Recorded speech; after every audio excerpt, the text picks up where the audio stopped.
से ज्यादा ऊ हमसे करत रही प्यार हो।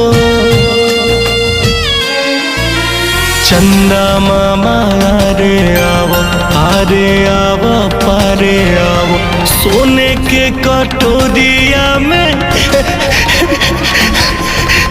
दूध भात ले ले आवो। भूखे रह के हमके खियैली, दुख काट के बड़हन कैली, छाव ममता के सर से हटा दी हलू। माई हो से सिखवले रहे,